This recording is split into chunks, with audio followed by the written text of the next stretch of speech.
Iran America जंग के साए में कमान की तब्दीली हुई है। ये हकीकत है या अफसाना?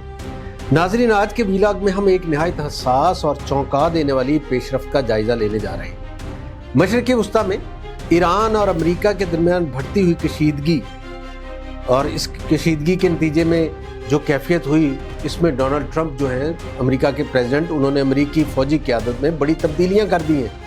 सवाल ये है कि क्या ये तब्दीलियाँ जंगी हिकमत अमली का हिस्सा हैं या किसी नाकामी का बोझ किसी और के सर डालने की कोशिश? कौन से अफसरान ज़ेर दबाव हैं या निशाने पे हैं? इसमें उनकी एक तो मुशीर थी, फिर इत्तलात के मुताबिक किसी बड़े पैमाने पर अचानक बरतरफियों की सरकारी तस्दीक अब होने लगी है।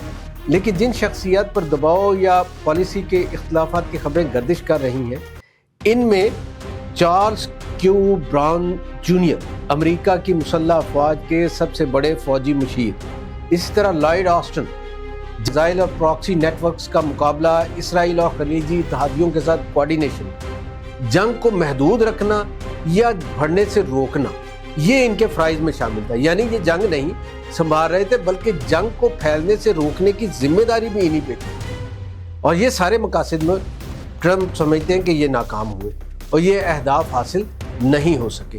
यहाँ से कहानी तेज़ होती है कि ईरान की अस्करी सलाहियत को महदूद रखना, ईरान के मिसाइल हमले और खित्ते में इसके असर रसूख में कमी नहीं आई।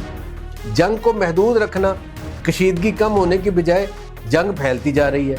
खलीज, इराक, शाम सब मुतासिर हैं। फिर इत्तेहादियों का मुकम्मल एतमाद, इस हवाले से कहा जाए इसराइल और जो सऊदी अरब है वो इस जारहाना पॉलिसी के हवाले से मुख्तलिफ नज़रियात रखते थे। फिर फैसला और कामयाबी के हवाले से जो इनकी हिकमत अमली थी ये मशकूक होती रही। यानी ये अरब इत्तेहादियों को मुतमईन नहीं कर सके और इसराइल को अहदाफ पे महदूद नहीं रख सकते। ये असल मोड़ है। तो डोनाल्ड ट्रंप जो है ये रवायती सुस्त रफ्तार अस्करी हिकमत अमली से मुतमईन नज़र नहीं आते। वो चाहते हैं कि ईरान के ख़िलाफ़ तेज़ और फैसला कुन कार्रवाई हो, ब्यूरोक्रेसी से आज़ाद बराह रास्त फैसले हों और ताकत का फौरी और भरपूर इस्तेमाल हो। ऐसी क़यादत हो सियासी विजन के साथ जो फैसले करे। यानी जंग सिर्फ मैदान में नहीं, सोच में भी लड़ी जा रही है। ये एक अहम पॉइंट था। क्या यही फौजी नाकामी का मलबा है? ये सवाल सबसे ज़्यादा अहम और तीखा है। तो याद रखिए कि क्या वाकई अफसरान नाकाम हुए या ये एक सियासी बयानिया है जो बनाया जा रहा है किसी को बचाने के लिए। हकीकत कुछ यूँ हो सकती है, इनके इम्कानात पे हम बात करें कि ईरान को रवायती दुश्मन नहीं, ये प्रॉक्सी वार और गैर रवायती हिकमत अमली इस्तेमाल करता रहा है। मुकम्मल फ़ौजी कामयाबी यहाँ पे आसान नहीं। सियासी क़यादत फौरी नताइज चाहती है, जबकि फ़ौज मोहतात पेशरफ्त पर यकीन रखती है। ऐसे में इख्तलाफ नागज़ीर है और अक्सर इसका अंजाम ओहदों की तब्दीली की सूरत में या बर्खास्तगी की सूरत में निकलता है। एक अहम नुक्ता इस हवाले से ये पेंटागन और वाइट हाउस का यहाँ पे एक दूसरे के हरीफ बन गए और इनके दरमियान हमेशा एक बारीक सी लकीर रही है इख्तलाफ की। जब सियासत फौज से एहतियात चाहती है और नहीं होते तो टकराव होता है।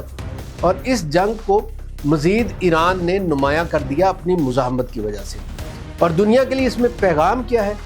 पैगाम यह है कि ईरान को अमेरिका अंदरूनी तौर पर यकसू नहीं, इत्तेहादियों को पॉलिसी बदल सकती है। चीन और रूस को एक और मौका मिल सकता है। और सबसे बढ़कर दुनिया को ये पैगाम कि जंग सिर्फ मैदान में नहीं, फैसला साजी के कमरों में भी लड़ी जा रही है। और यहाँ पे एक आखिरी बात कि ये तब्दीलियाँ जो ट्रांसफर्स हुई या निकाले गए, ये एक नहीं, ये एक पूरी हिकमत अमली का रुख बदलने की कोशिश है। क्या इससे अमेरिका को इस खित्ते के अंदर बरतरी मिलेगी या ये अदम इस्तेहकाम को फैसला मज़ीद बढ़ाएगा? ये आने वाला वक्त बताएगा। लेकिन एक बात तय है कि ईरान अमेरिका जंग अब सिर्फ मिसाइलों की नहीं, फैसलों की जंग बन चुकी है। खुदा हाफिज़।